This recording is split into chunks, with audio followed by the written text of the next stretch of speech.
I identify three sort of stages, and I'm sure it's much more granular if you look at the day-to-day work of Stephen over the past 50 or his last 50 or 60 years. But I identified sort of roughly three stages. There's, of course, the top-down cosmology. Then there's the no boundary theory that happened before that. But it all begins with Penrose's early work on the genesis of black holes, and then Stephen's subsequent work on a singularity at the beginning of the Big Bang. And so how did Penrose, or what was his conjecture about the genesis of black holes? And then how did that lead into Stephen's work on the Big Bang? Okay. Yeah, so you're right. Indeed, I think there are three stages. I think there are sort of three stages in Stephen's thinking about the Big Bang. The first stage in the 60s is directly inspired by Penrose's work on black holes. So black holes are, of course, another famous prediction of general relativity. It took years and years to understand that black holes are a physical prediction, not just some sort of mathematical curiosity of the theory, but that black holes really form in the universe when heavy stars run out of fuel and die and implode. That's a famous prediction by Oppenheimer. But then Penrose came along and developed a whole list of new techniques in the 50s and the 60s, through which he could show purely on mathematical grounds that not just purely spherical stars, but any random star, any rotating star or a deformed star, that pretty much all sufficiently heavy stars at the end of their lives would collapse, and that there could be nothing to withstand that total collapse, so that you would eventually form a space-time singularity, where the curvature of space and time becomes infinite, where the theory of relativity breaks down, surrounded by a horizon, a surface beyond which nothing can escape. So it's Penrose's work in the 60s that showed that, based on the theory of relativity, we should expect the universe, we should expect black holes to be an integral part of the ecosystem of the universe. And of course, that's how it turned out to be. And years or decades later, Penrose got his Nobel Prize for that, right? What Stephen did was essentially turn Penrose's argument upside down, or turn black holes inside out, if you wish, and use the same mathematical techniques to show that an expanding universe must have a singularity in the past. So in a sense, the singularity inside black holes is the end of time, and the Big Bang in cosmology, in the universe, is the beginning of time. So it's a very interesting situation. The theory of general relativity predicts its own downfall inside black holes and at the Big Bang. And now you can say two things, right? So now what now? And of course, the general law, the general interpretation of these singularities is not that they're really there, that nature is somehow singular. No, the general interpretation is that the classical theory of relativity is inadequate to describe those most extreme phenomena. And so that quantum gravitational physics becomes important in those two really extreme corners of the universe, inside black holes and at the Big Bang. So once, and that's essentially what Hawking and many others began to develop afterwards, right? His no boundary theory that you mentioned, which is a theory he developed with Jim Hartle in Santa Barbara. That's 1983, so that's 15 years later. And many would say, I believe, that this was the first genuine quantum model of the Big Bang. Clearly, that whole idea that is central to the no boundary proposal, namely that the time dimension, when we go back in time, Stephen and Jim essentially turned that dimension into a space dimension, claiming that a purely spatial geometry is how you capture quantum gravitational effects. So clearly, that's a very strongly quantum mechanical picture of those earliest phases of the universe. And it has the important implication that, whereas strictly speaking, a singularity, the Big Bang singularity in relativity, if you take it at face value, you'd be led to the conclusion, whoa, the actual Big Bang is not part of science. And in fact, that was one of the reasons that Einstein didn't like the Lemaitre's idea of a Big Bang. Einstein thought, this is a dangerous game. This is going to mean a genuine beginning means science itself is breaking down. Whereas Lemaitre thought, well, wait a minute.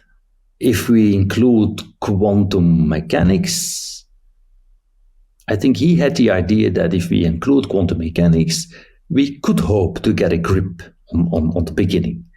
So somehow that's a very interesting situation. There's a priest astronomer, Georges Lemaitre, who's trying to tell Einstein that God has nothing to do with the Big Bang, whereas Einstein believed that the Big Bang singularity was a genuine problem for science. And so in a sense, Hawking's no boundary proposal proved Lemaitre right. It's a model of the Big Bang, which is profoundly quantum mechanical. It involves 4 space dimensions and no time dimension. Time is an emergent property, which Hawking and Hartle interpreted as describing the quantum creation of the universe. So there you have a model, and this was the main selling point of A Brief History of Time, right? Which explicitly includes the beginning in our scientific description of the universe. Of course, the problem with the original no boundary hypothesis is that out of that no boundary beginning became a universe that is essentially empty. By far the most probable universe to emerge from their wave function is one which has hardly any galaxy. So that was a big headache, of course, for Stephen. It felt right, but it didn't work properly. Anyway, was that an answer to your question? I think it was, right? Yeah, that was totally an answer. But I'm going to ask for some clarification just to make sure that I have pieced everything together. So I'm wondering if returning to this initial search for the beginning of time at a singularity with the Big Bang is one way of putting a finger on this issue, that it's really the same as what is commonly thought of as the major quote unquote crisis in physics, though whether it's a crisis in fact is contentious, namely that quantum theory and general relativity are incommensurable in their present very successful formulations, and while general relativity retrodicts, to use that word again, and gets us all the way back to the singularity, if there were one, at the Big Bang.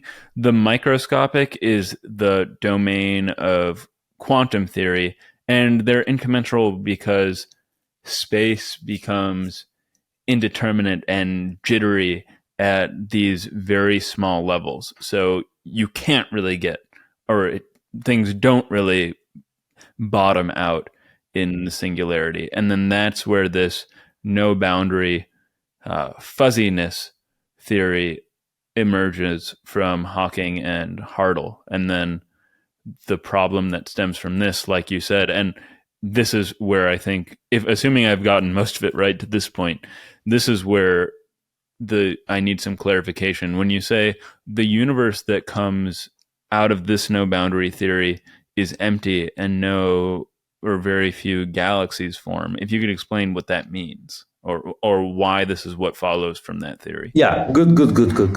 Okay, so right. So a few points, perhaps. So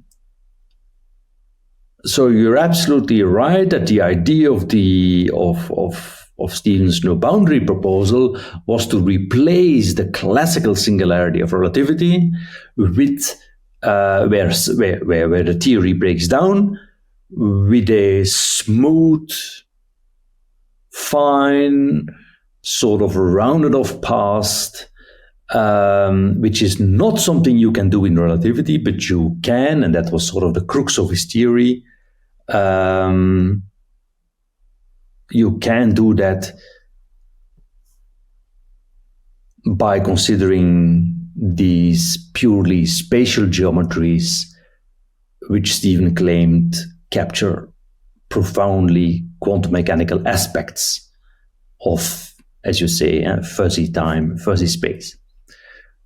But and so you remove the singularity by going from classical to quantum gravity. But this no boundary construction, you can't get just any universe out of it. That's the key point. If you take the vast majority of expanding universes that exist in relativity, you can't remove the singularity. You can't get them from a no boundary creation event. So that was also the beauty of the theory. The no boundary description made us zoom in on a very special subset of universes, namely those universes which involve an early phase of rapid expansion, which we know as inflation. The no boundary proposal of Hawking and Hartle is very much a completion, a quantum completion of inflation, of the origin of inflation. And that has a lot to do with the fact that inflation is a phase in which the universe is dominated by some sort of dark energy, by some sort of field that drives an accelerated phase of expansion. Well, it's that same kind of energy that you need for that no boundary construction to round off the past in that purely spatial manner. So somehow there's a marriage between inflation on the one hand and the no boundary idea of Hawking and Hartle on the other hand. So far the good news. You get only very special universes out of this no boundary idea. Or put differently, if the universe is in the no boundary quantum state, it must have some sort of early phase of inflation in order to exist at all. Now the bad news. Any quantum theory, the quantum theory of a particle or any wave function, will assign probabilities to various scenarios. The wave function of a particle will assign probabilities for you to find it here or there. And so evidently, people looked at the probabilities for these different inflationary universes that the no boundary theory predicted, was providing. And then came the bad news. By far, the most probable universe was a universe which had just a little bit of inflation, just enough to exist, frankly. And so just a whisk of inflation, which produced a universe which, maybe had a few galaxies, but nothing else. In order to get a universe with a lot of inflation that looks like ours, say, you had to go down far, far, far into the tail of the no boundary wave function and try to find it there. So that was a major issue with the early version of the no boundary theory. Well, maybe I followed completely, but maybe this is a better way of, I think I followed completely. I should add that caveat, but maybe this is a way of better expressing my question and quite directly where I need clarification. So the creation of a black hole a la Penrose is sort of the inverse of the Big Bang singularity. That's what Stephen realized. And the creation of a black hole when a massive, incredibly hot star goes supernova is an incredibly violent event that involves an insane amount of energy. And then this, played in reverse, but on a cosmological scale, is the energy that provides for the expansion of the universe and the creation of all these galaxies. But the no boundary models without a singularity just don't have the energy necessary to produce the inflation that would require for the sort of universe we live in. Oh, yeah, I see where you're going. I'm a little reluctant to draw that analogy between black holes and the Big Bang so strongly. They're both singularities in relativity. I see your point, but I think by the time that we understand those singularities, and so the no boundary proposal is concerned with the Big Bang singularity, they will look quite differently. I see. Okay. It seems to me that the singularity inside black holes, it's really a final state. It's a high entropy state. It's the result of an evolution, whereas the Big Bang singularity must be a low entropy state. So, but okay. This being said, another way of phrasing the problem with the no boundary proposal is that it doesn't get you a sufficiently low entropy state in the beginning.